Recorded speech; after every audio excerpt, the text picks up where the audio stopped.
السلام علیکم ناظرین، بیجنگ میں دوسری جنگی عظیم کی فتح کی 80ویں سالگرہ کے موقع پر ایک عظیم الشان فوجی پریڈ منعقد ہوئی۔ لیکن ناظرین، اس تقریب کو خاص اس وقت بنایا گیا جب چین کے صدر شی جن پنگ، روس کے صدر پیوٹن اور پاکستان کے وزیر اعظم شہباز شریف ایک ساتھ پریڈ میں داخل ہوئے۔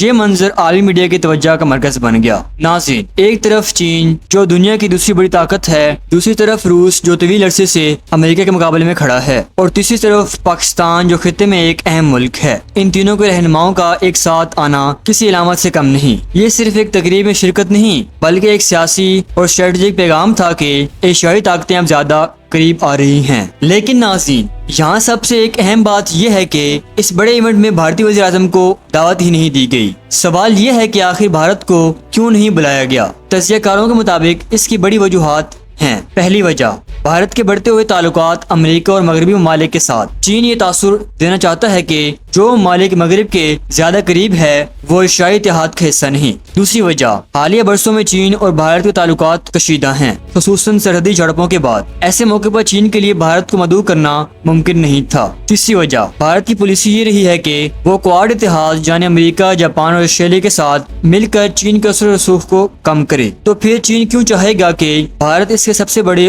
فوجی شو کا حصہ بنے؟ اب ناظرین، بات کرتے ہیں پاکستان کی۔ پاکستان کے وزیر اعظم شہباز شریف کی موجودگی اس بات کا ثبوت ہے کہ چین اپنے قریبی دوست پاکستان کو عالمی سطح پر ساتھ لے کے چلنا چاہتا ہے۔ یہ بات یاد رہے کہ Pakistan China Pakistan economic corridor CPEC کا اہم ترین ملک ہے۔ چین کے لیے سی پیک محض ایک منصوبہ نہیں بلکہ پورے خطے کو جوڑنے والا پل ہے۔ پاکستان کے اعلیٰ سطح کی شرکت دنیا کو یہ پیغام دیتی ہے کہ پاکستان خطے میں ایک کلیدی کردار ادا کر رہا ہے اور اس کی اہمیت وقت کے ساتھ بڑھ رہی ہے۔ ناظرین، جب روس، چین اور پاکستان کے رہنما ایک ساتھ دکھائی دیتے ہیں تو یہ سوال پیدا ہوتا ہے کہ کیا یہ خطے میں ایک نیا اتحاد بن رہا ہے؟ یقیناً ایسا لگتا ہے کہ یہ تینوں ممالک ایک دوسرے کے قریب آ رہے ہیں تاکہ مغرب اور خاص طور پر امریکہ کے اثر کو کم کیا جا سکے۔ اب ذرا پریڈ کے بھی اصل مقصد کو بھی دیکھتے ہیں۔ یہ تقریب بظاہر دوسری جنگی عظیم کی یاد کے لیے تھی، لیکن حقیقت یہ ہے کہ یہ ایک سیاسی اظہار تھا۔ چین نے دنیا کو دکھایا کہ وہ ماضی کی قربانی کو یاد رکھنے کے ساتھ ساتھ حال میں بھی اپنی فوجی طاقت اور دوستوں کے ساتھ کھڑا ہے۔ پاکستان کی موجودگی نے یہ بھی واضح کر دیا ہے کہ بیجنگ اپنے قریبی اتحادیوں کو عالمی سطح پر